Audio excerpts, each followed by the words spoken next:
Assalamualaikum warahmatullahi wabarakatuh. Alhamdulillah, alhamdulillahirabbil alamin. Wassalatu wassalamu ala israfil anbiya'i wal mursalin wa ala alihi wa sahbihi ajmain. Amma ba'du. Jamaah salat zuhur Masjid Asy-Syifa rahimakumullah. Marilah kita tingkatkan ketakwaan kita kepada Allah Subhanahu wa taala, di mana pada kesempatan ini kita sudah menunaikan sholat zuhur berjamaah, dan sholawat dan salam semoga selalu tercurahkan keharibaan baginda Rasulullah Muhammad sallallahu alaihi wasallam beserta para keluarga, sahabat, dan semua yang mengikutinya mulai dahulu hingga besok akhir zaman. Alhamdulillah kita semua bisa berkumpul di Masjid Asy-Syifa ini untuk tadi sama-sama kita sholat zuhur berjamaah, dan hari ini kita mendengarkan kultum, dan saya yakin fondasi utama adalah karena iman, karena takwa. Sudah selayaknya kita bersyukur karena sejak tadi pagi kita bangun, sholat subuh, kemudian melakukan kegiatan sehari-hari, dan sampai sekarang kita masih diberi berbagai macam nikmat. Dan ketahuilah bahwa semua nikmat itu tidak mungkin kita bisa hitung. Seperti halnya di dalam Al-Quran surat Ibrahim 34, wa in ta'uddu nikmatallahi la tuhsuha. Dan jika kamu menghitung nikmat Allah, niscaya kamu tidak akan mampu menghitungnya. Kadang-kadang kita berpikir, masa iya sih nikmat itu tidak bisa dihitung? Sekarang kita tidak bercerita nikmat yang lain-lain ya. Banyak sekali nikmat itu, nikmat iman, nikmat Islam, nikmat sehat, nikmat duniawi, nikmat rohani, jasmani, banyak sekali. Sekarang kita bercerita nikmat sehat saja. Mungkin 1 menit cerita nikmat sehat. Bapak yang rahimakumullah, tubuh kita ini terdiri dari 30 triliun sel. Menghitungnya aja susah. 30 triliun sel, di mana masing-masing dia itu berkoordinasi, bekerja sama secara sinergis dan kompak, dikendalikan oleh organ yang bernama otak, dan masing-masing organ itu semuanya terkendali dengan baik. Kalau satu sel saja ada bermasalah, maka tubuh akan berusaha untuk memperbaiki dirinya sendiri, satu sel. Tapi kalau satu sel itu ternyata sangat kuat, ya bisa menyebabkan kematian. Contohnya apa? COVID kemarin, ya toh. COVID itu satu sel virus itu bisa membuat kita, sehingga dari sisi situ saja 30 triliun sel yang selalu bekerja sama, belum komunikasinya, belum bagaimana koordinasinya, bagaimana reaksi kimianya, bagaimana mekanisme itu, rasanya tidak ada satupun manusia ilmuwan dunia ini yang sampai sekarang bisa mengetahui secara benar. Makanya tidak heran kalau Allah selalu menyatakan bersyukurlah, karena ada 2 nikmat yang kita kadang lupa syukur, yaitu pertama adalah sehat dan waktu luang. Dan sekarang kita punya waktu luang di sini untuk menghambakan diri kepada Allah. Kemudian sehubungan dengan kita tadi sudah diberi nikmat sebegitu banyaknya, mungkin tidak ada salahnya juga kita berbagi kenikmatan itu dengan cara kita selalu berbuat baik.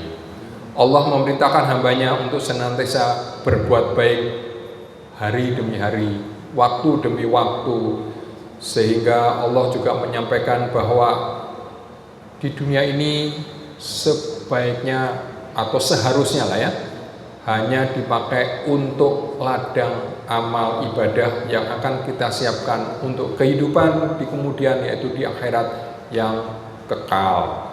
Sejatinya kita hanyalah singgah di dunia untuk bersiap-siap menjalankan kehidupan di akhirat. Kalau sekarang kita tanya umur kita berapa, ada yang 20, 30, saya 60, sudahkah kita siap?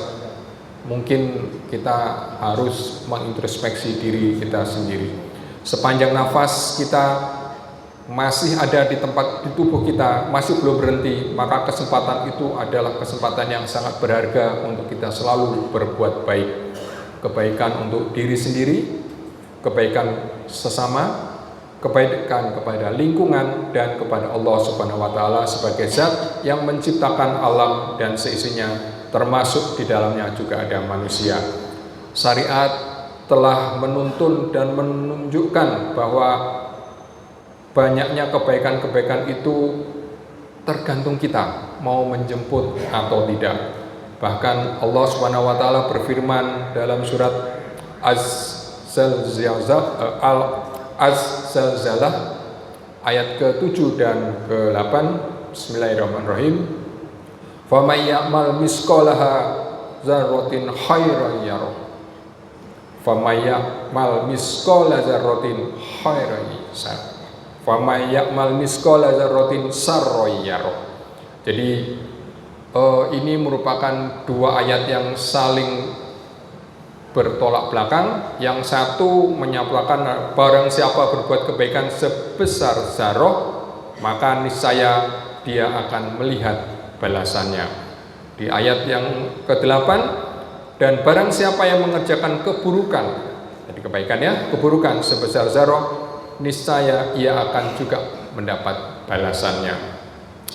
Zarah itu bagian terkecil dari sesuatu yang ada yang bisa kita bayangkan, dan menurut ilmu fisika zarah itu mungkin bisa dikatakan sebagai atom lah. Jadi walaupun kita berbuat kebaikan sekecil atom,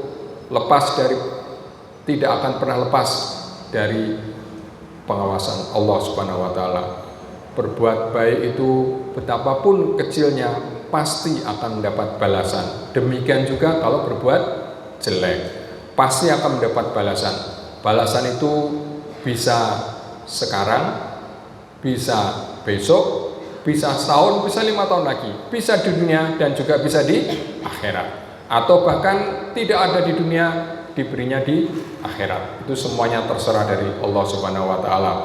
Jadi ayat di atas merupakan pemberi motivasi sebetulnya buat kita untuk senantiasa berbuat baik meskipun kecil.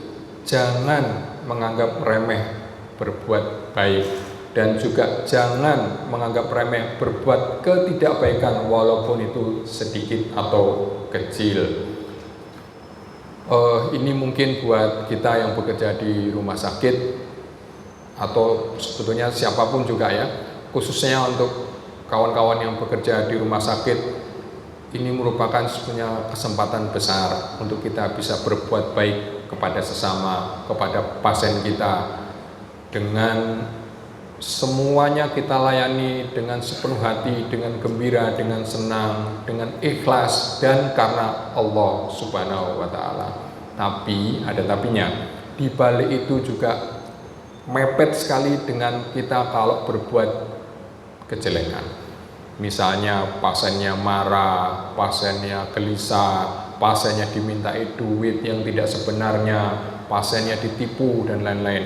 Jadi ya, di rumah sakit itu memang antara baik sama tidak baik itu betul-betul berimpit. Maka kita sebetulnya di bidang kesehatan itu harus selalu ingat dan selalu bersyukur, dan usahakan semua itu berbuat baik kepada pasien-pasien kita walaupun hanya sebesar biji zarah.